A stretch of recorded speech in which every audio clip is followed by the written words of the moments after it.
O trabalho voluntário busca impactar vidas. Através da boa vontade, as pessoas se propõem a mudar alguma realidade que não é a ideal, seja de pessoas, lugares e até animais. No meio de tantas notícias ruins que aparecem todos os dias nos noticiários, perceber que alguns doam seu tempo e seu empenho para uma causa renova a esperança. O Opinião Livre de hoje recebe Thelma Sobol, presidente do Departamento de Voluntários do Hospital Albert Einstein, para falar sobre o programa Einstein na comunidade de Paraisópolis. Muito prazer em ter você aqui. Prazer, Thelma? É todo meu. É um trabalho que realmente renova as pessoas, né? Esse é um trabalho seu voluntário de muito tempo? Eu trabalho com voluntariado, quer dizer, eu sou voluntária há 30 anos. 30 anos? 28, para falar a verdade, quase 30, né?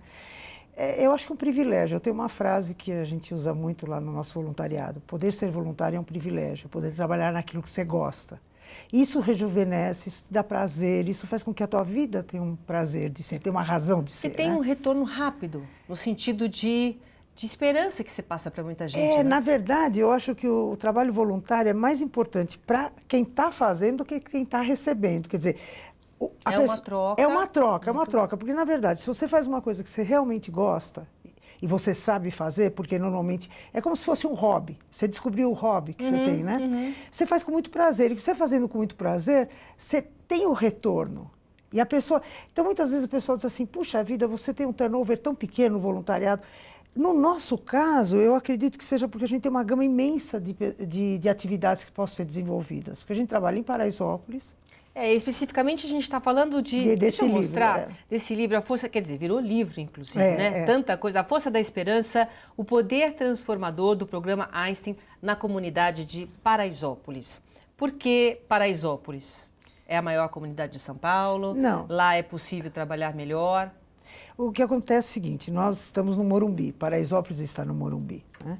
O programa de tratamento com crianças começa no hospital, a área social, começa no Einstein antes mesmo da inauguração do hospital.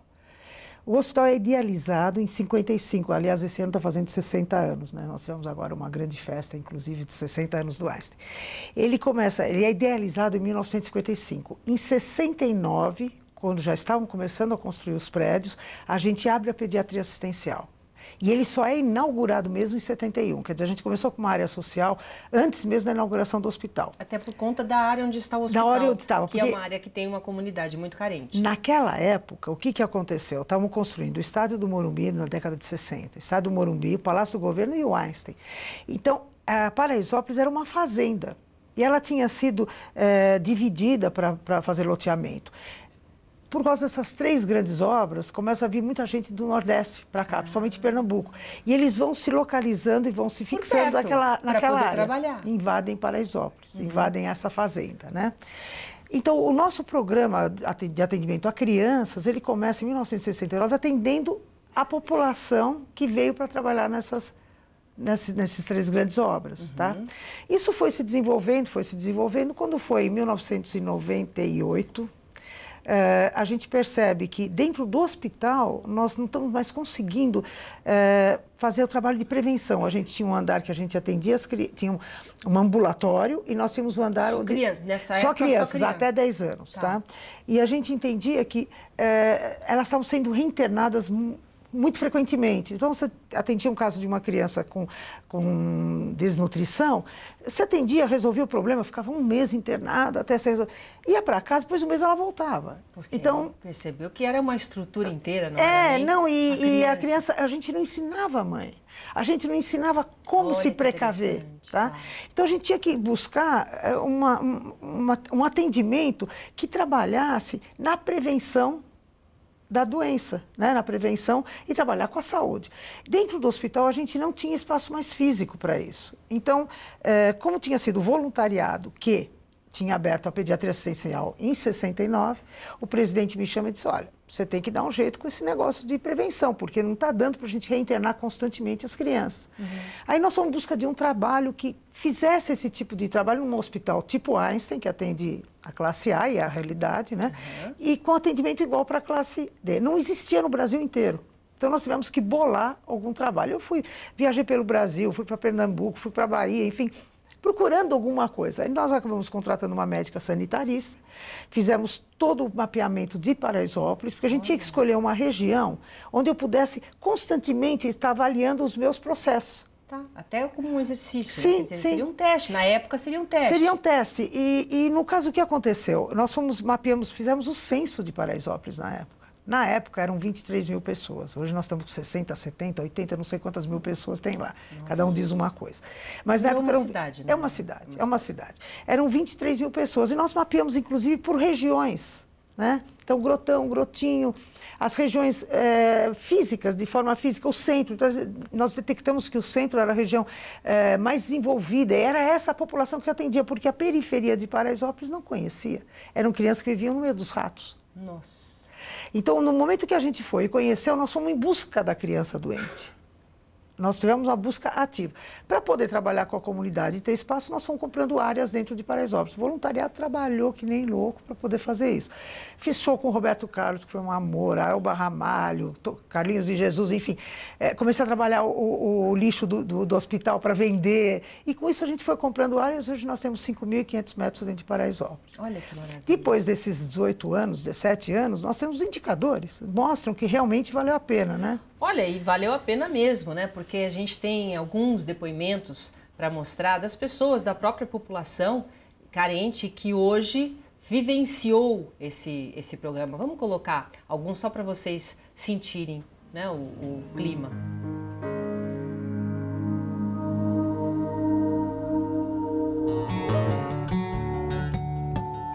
Quando o Einstein veio aqui para dentro da comunidade, aí a gente tinha um posto, que antigamente era o posto cá de cima, o posto 1.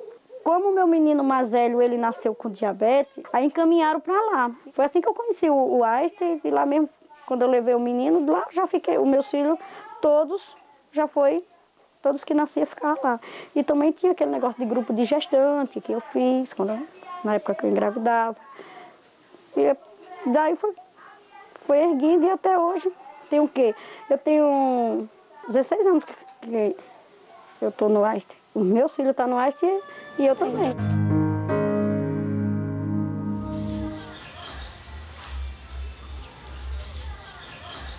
E eu já morei na rua e eu fiquei com medo de voltar a morar na rua de novo. Entendeu? E agora com 2 filhos, né? Aí eles me ajudaram. Muitas pessoas não sabem que o Einstein está aí para ajudar, entendeu? Pensa que o Einstein está aí só para cuidar da saúde das crianças ou para as crianças fazer esporte, mas não sabe que lá dentro cuida desde da criança até os pais. Comecei a fazer um curso que tem de bebês, que lá eles ensinam como a gente lava a mamadeira, como higienizar, como lavar fruta. Nunca que eu sabia que lavava fruta com esponjinha e detergente. Essas coisas eu não sabia, porque lá para os filhos, as crianças estar bem, os pais têm que estar bem também, então eles tratam a gente também. É exatamente aquilo que você estava falando, né, Thelma? Vocês perceberam que tinham que tratar os pais também. Não é uma delícia? É maravilhoso, porque aí são gerações, né? Quem que pode participar de programa? Qualquer pessoa? Veja, nós temos, quando começou, nós temos 2 grandes áreas de atuação, né? A parte médica, tá? E a parte socioeducativa. A parte médica, ela começou principalmente com atendimento de crianças recém-nascidas, e hoje ela já é um ambulatório de especialidades, tá?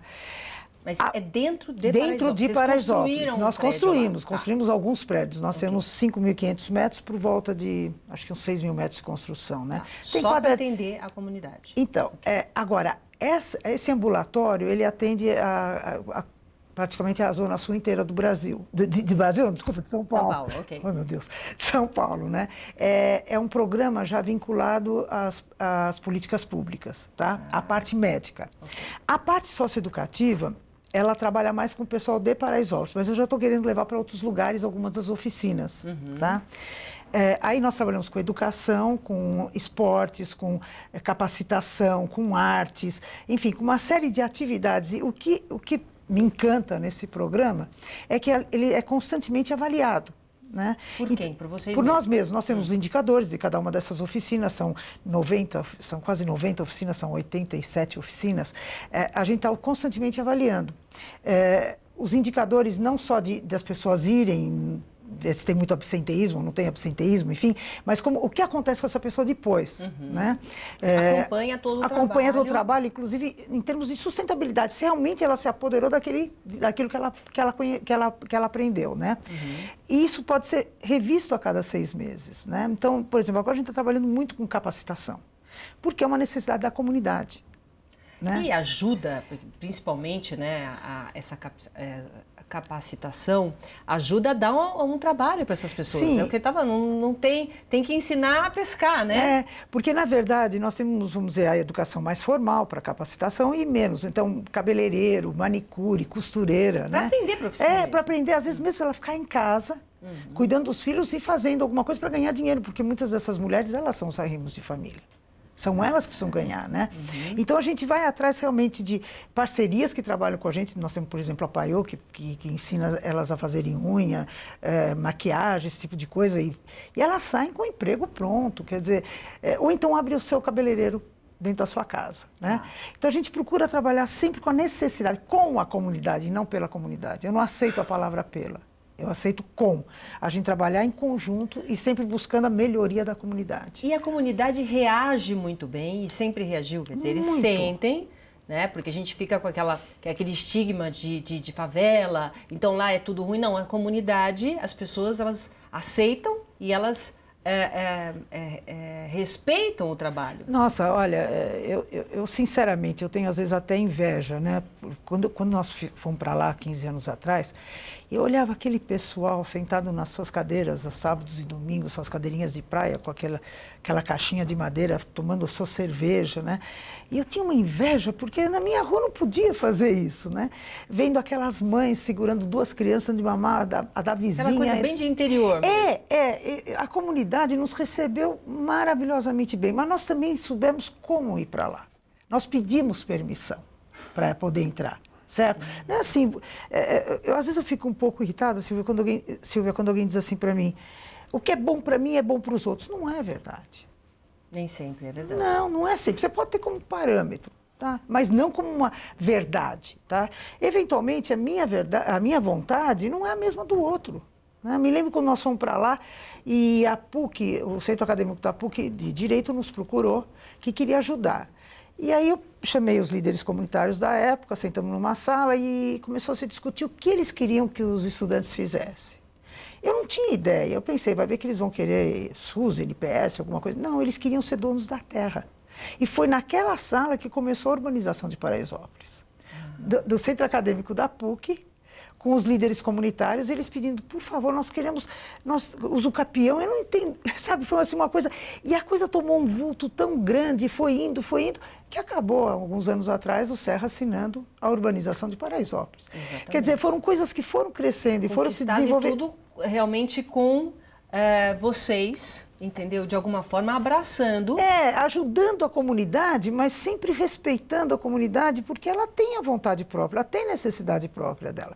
Há 2 anos atrás, eu fiz uma avaliação com o Ibope para saber como é que a comunidade entendia o trabalho de Paraisópolis. E numa, assim, uma grande avaliação, eles colocam que eles passaram a ser percebidos no momento que nós fomos para lá. E eles deixaram de ser favela para serem comunidade. Isso é a glória, né? Muito Você bem, sente isso aí é um respeito às pessoas, principalmente às pessoas que vivem lá. Rápido intervalo, daqui a pouco eu continuo conversando aqui com a Thelma. Um instante só, até já. Estamos de volta, o Opinião Livre de hoje recebendo Thelma Sobol, presidente do Departamento de Voluntários do Hospital Albert Einstein, para falar sobre o programa Einstein na comunidade de Paraisópolis. Ela trouxe um livro que o que tem nesse livro assim de tão pesado? Tem toda a história desde o início, tem depoimentos, o que tem aqui? Então, eu parto do princípio que a coisa não existe se ela não for escrita, né? Depois de 16, 17 anos, eu resolvi que eu tinha que escrever. Documentado, né? Tem que documentar. Porque era um trabalho social inédito, né? Você parte muitas vezes da educação e agrega a saúde como complemento. E, na verdade, aqui foi saúde e educação no entorno, né? Vocês começaram com criança por quê, especificamente? Na época, em 1969, eu acho que foi a ideia de que aquele hospital deveria ser utilizado para atendimento de primeiro mundo, mas que atendesse também crianças carentes. Tá. Então, foi desde o começo... Esse foi o start, foi né? start, O início. foi start, foi start. Hoje, lá em Paraisópolis, no ambulatório, são atendidos até 14 anos. Tá. E na área socioeducativa depende muito da necessidade da comunidade. Existem critérios para entrar em cada uma das oficinas. Por exemplo, nós temos lá uma oficina que chama Educação Cidadã. Nós temos 60 crianças de manhã, 60 crianças à tarde, são 3 salas de aula, de 6 a 7, de 7 a 9, de 9 a 15, mais ou menos isso. Onde são crianças em situação de risco, tá? Então, são grupos de crianças de 20 que tem um limite, né? Então, a gente estuda muito o caso de cada uma dessas crianças, porque elas têm todo o atendimento possível e imaginário, desde psicologia, psicomotricidade, psicopedagogia, enfim, tudo que elas precisarem. Então, existem alguns critérios para cada uma das oficinas, né? Por exemplo, costura, se tiver vaga, a gente aceita, assim, de outras comunidades. A ideia de atender Paraisópolis foi sempre no sentido de a gente poder ir reavaliando a nossa atuação. Porque quando você tem uma comunidade fechada, você tem uma possibilidade maior de avaliar se aquilo deu certo ou não deu certo, se está atendendo ou não está atendendo. Mas isso é para um projeto futuro de fazer, aquele exemplo, até nós chegamos à urbanização de Paraisópolis, tem certas comunidades e certas pessoas e cantinhos que a gente sabe que existem, a gente convive, eu moro no Morumbi e as pessoas estão lá e não vão sair, é a casa delas. Lógico. Então isso foi, de certa forma, existe uma vontade disso ser usado como modelo para outras comunidades ou não? Veja, eu não tenho mais força física para montar um programa desse. Muito trabalho, tá? Né? Já não tenho mais idade para isso. Eu me lembro quando eu ia fazer um show, por exemplo, saía do hospital 1h, né? Chegava às 7 da manhã. Então, põe aquelas planilhas, né, na mesa, nessa mesa, aquela mesa, enfim. Eu acho que precisa ter força física também. Deus faz as coisas certas, eu acho, né? Mas, enfim, o que eu tenho vontade de fazer, por exemplo, nós estamos no MBoi também, porque o Einstein tem um hospital administrado pelo Einstein, que é da prefeitura, que é o Hospital MBoi Mirim Moisés Doit, né? Nós temos levado algumas coisas de Paraisópolis para lá, para dentro do hospital, para as pessoas que estão sendo atendidas. Coisas que você já viu que funcionam. Prevenção, por exemplo, o nenê recém-nascido, então a gente conversa, leva as enfermeiras para lá, assistentes sociais, enfim. Nós estamos fazendo todo um trabalho de trabalhar com as mães que estão com as crianças internadas, né? Okay. E levar também, enfim, coisas que deram certo, capacitação, eu levei para lá também. Capacitação é muito bacana. Muito bacana. A gente, durante muito tempo, trabalhou com capacitação para trabalhar no Einstein, que era uma forma de a gente conseguir trazer a comunidade para dentro. Isso eu faço ainda em MBoi. Tá? E muita gente, você está dizendo do teu curso, do curso que acontece lá dentro da comunidade, e depois vai trabalhar no hospital. Como enfermeira? Como enfermeiro não, porque aí vai para a escola, né? Nós temos o Instituto de Ensino e Pesquisa do Einstein, temos. Então, nós fizemos alguns cursos de capacitação, essas pessoas acabam entrando no hospital e muitas vezes elas conseguem dentro do hospital fazer outros cursos. Nós também tivemos um grupo bastante grande de técnicos que a gente pagou de Paraisópolis para ensinar dentro do nosso instituto. Isso é fantástico. Se você me perguntar, acho que eu poderia falar aqui anos e anos e anos. São mais ou menos 300 pessoas trabalhando lá, são mais de 250 mil atendimentos por ano. 250 mil atendimentos por ano? Por ano, na parte socioeducativa e na parte médica. Porque vai, né? Primeiro tem os filhos vão crescendo. Por exemplo, mas mudou muito do que era, né? Eu queria saber isso, essa evolução até hoje, que olha, mudou? Tem fotografia de eu andando na favela, no barro, caí no esgoto algumas vezes lá, né? Hoje você tem já muita coisa saneada, você já tem... Eu me lembro de uma reunião que nós tivemos com o pessoal da Sabesp, da Eletropaulo, nós levamos para o hospital para um almoço, para ver o que eles podiam fazer, né? Tipo assim, gente, vamos encarar a realidade? Né? E a gente conseguiu chamar... Não adianta querer expulsar daqui ou tirar. Não adiantava. Não adianta. A gente tinha a chance de conseguir que os poderes públicos olhassem para lá, né? Me perguntaram uma vez, você mexe com políticas públicas? Deus me livre, mas eu mexia, eu não percebi que eu mexia, né? Na hora que eu levava a Sabesp para lá, na hora que eu levava a Eletropaulo para dentro do hospital, conversava, sentava numa mesa, o que vocês podem fazer? Vamos tirar um pouco de gambiarras, vamos ver o que vocês podem fazer com esgoto, porque saúde você precisa de esgoto também, você precisa de saneamento básico, depende disso. Hoje já está tudo bem. Hoje o esgoto, eu não sei se a parte de esgoto, mas a água sim, porque na época a água era muito contaminada. Então, nós conseguimos chamar a atenção e hoje a coisa caminha sozinha, está urbanizando, não totalmente, mas está bem melhor do que era. Eu me lembro que a nossa rua era de terra, constava na prefeitura que ela era asfaltada, e não era. Nós tivemos que pôr tijolos para poder chegar as ambulâncias dentro do nosso ambulatório lá. Né? Foi uma grande evolução. É, uma grande evolução. Às vezes me dá um pouco de nostalgia, sabe? E olha, você estava falando de capacitação de jovens, esse trabalho, então, não só com crianças, como as mães, com jovens, com vários tipos de curso. E a música também está presente, né? A arte, né? A arte como... Em geral. Em geral, a arte em geral. Nós temos música, nós temos artes plásticas, nós temos teatro. Teatro para mim... Porque todo mundo quer trabalhar na televisão. Não, já tivemos 5 casos que nós pagamos a capacitação em cursos técnicos para televisão. Olha só. Eram 5 expositores, porque você consegue detectar também alguns casos de... que são especiais. A gente tem alguns casos que a gente trouxe aí, vamos ver, de música. Vamos lá.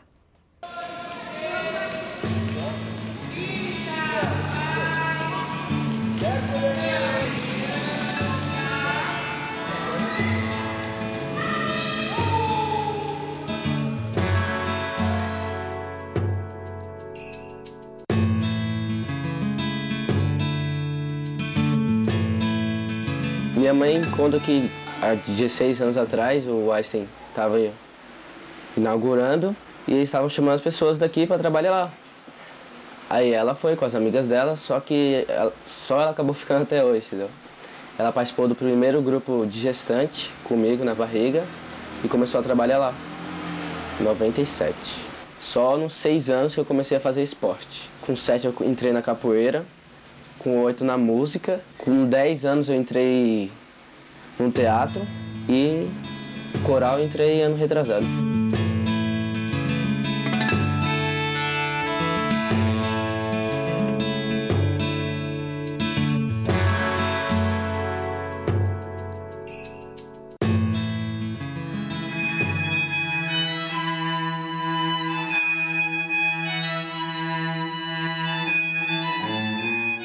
Eu queria fazer muito violão e aí começou, abriu inscrições, tinha cartazes lá fora e aí eu fiz inscrição e vim pra cá. E eu vi também, né, o cartaz aqui no Einstein falando que ia ter vaga para música popular, tá, essas coisas assim. E aí eu me inscrevi, aí depois eu subi das aulas de música clássica, né, de violino. E a professora também começou a desenvolver um trabalho de quarteto, né, de tocar em quarteto. E a gente se identificou e começou a tocar junto, né? E fez esse quarteto por fora, né? A parte. A gente toca em casamento, em reuniões. Ô, Thelma, a gente está colocando depoimentos aqui e eu estava fazendo uma reflexão enquanto isso, né? O que significa para mim, pessoal, né? O trabalho que foi feito nessa comunidade, que está sendo feito até hoje, está dando chance das pessoas se descobrirem. Então, pensando em termos de Brasil, meu Deus, como deve ter gente, deve ter muitas hortênsias, né, de basquete perdidas por aí, deve ter muitos músicos perdidos por aí, que estão precisando apenas de uma oportunidade. E dentro da comunidade, você está dando, as pessoas estão te descobrindo. Nossa, eu descobri a música, eu fiz capoeira. Às vezes não sabe nem qual é a aptidão. Você sabe que uma vez aconteceu um negócio tão estranho. Eu estava com um grupo de americanos que queriam conhecer o programa. E eu entrei numa sala onde tinha uma bateria. E estavam 2 rapazes sentados lá, conversando e batendo. Eu falei, olha, esse pessoal é americano, mostra para ele o que vocês sabem fazer. O cara deu um show naquela bateria. Aí, na hora que ele terminou, eu falei, escuta, há quanto tempo você está aqui? Ele falou, a 2ª vez que eu venho. Eu fiquei tão impressionada, o cara era o máximo na bateria, eu nunca ia conseguir fazer aquilo. Quer dizer, ele tinha um potencial e ele conseguiu... Mas ele teve chance. Teve. E esse rapaz cresceu, e ele foi. E se a gente não consegue ter condições financeiras para pagar um curso, a gente encaminha. E tenta bolsas, existe todo um serviço social lá muito forte, trabalhando. Porque você faz uma rede, né, de conhecimento, você acaba conhecendo. E como a gente é bem visto também, então a gente acaba conseguindo muitas vezes colocar. Nós temos já banqueteiras que tem buffet. Nossa, descobrindo talentos e sim, que já estão contratando gente. Nós temos artistas, nós temos, enfim, mesmo os nossos funcionários, sabe? O meu coordenador anterior, que agora ele administra o Hospital de Boi-Mirim, tá? Ele começou como boy no hospital. Olha que maravilha. Sabe? E passou por todo esse processo, foi coordenador da parte socioeducativa e hoje está na parte administrativa do Hospital do Boi-Mirim. Então, existe essa chance dentro da instituição de você crescer. E lá também, de descobrir uma série de pessoas que têm condições. E é tão bom isso, né? Então, mas isso é uma coisa, já que a gente está falando no sentido social, né? É uma ideia Tudo bem que você acha que já não tem mais saúde, mas é uma ideia que tem que ser levada, eu acho que para o Brasil, entendeu? Quando os americanos vêm, ou as pessoas querem juntar as comunidades e dar chance, eu fico imaginando tanta gente que precisa de uma chance como essa e não tem uma Thelma perto.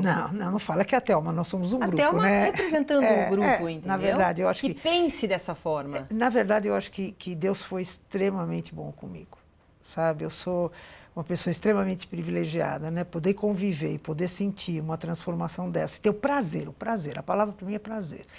Quando aparece, vamos dizer, um caso, pouco tempo atrás apareceu um caso de uma criança que precisava de uma mandíbula, nasceu sem a mandíbula, né? E a gente fez lá bazar e não sei o que, conseguimos comprar aquela mandíbula. Aquele dia eu saí do hospital e eu me sentia o Hulk, sabe, de prazer. Então, você ter a chance de poder fazer isso, eu acho que se as pessoas percebem e descobrem o prazer que tem de fazer a coisa, não existe muros. Não é nem o ajudar, é uma coisa assim de você faz com tanta vontade aquilo, que você diz assim, você nem percebe e você vai desmontando. O pessoal diz assim, como é que você construiu isso em 3 anos, né? Esses 5.500 metros lá dentro? Não sei. Eu não sei, eu ia dormir e dizia assim, eu preciso de tinta para pintar e eu não tenho dinheiro. Eu acordava no dia seguinte, estava lá o representante de uma tinta, olha, eu resolvemos dar tinta para você. Ar-condicionado, terrenos, acontecia isso. Terreno era assim, tem um terreno para vender de 25 mil. Ai, não tenho dinheiro, tá bom, vai, compra. E a gente vai ver aonde eu arrumo esse dinheiro. Vinha uma doação anônima de 25 mil. Olha, Thelma, sabe, são coisas assim incríveis que vão acontecendo, né? E vão acontecer muito mais. Infelizmente, a gente não tem mais tempo para conversar com a Thelma Sobul, mas parabéns pelo seu trabalho. Obrigada por você ter vindo aqui. Tá? Imagina, muito obrigada por ter passado essa fundamental. Mensagem e espero que esse trabalho continue cada vez melhor, tá bom? Silvia, foi ótimo poder falar um pouquinho, muito bom. Você fica emocionada até de falar. Obrigada. Fico sim. Opinião Livre de hoje fica por aqui. Muito obrigada pela sua companhia e até a próxima. Tchau.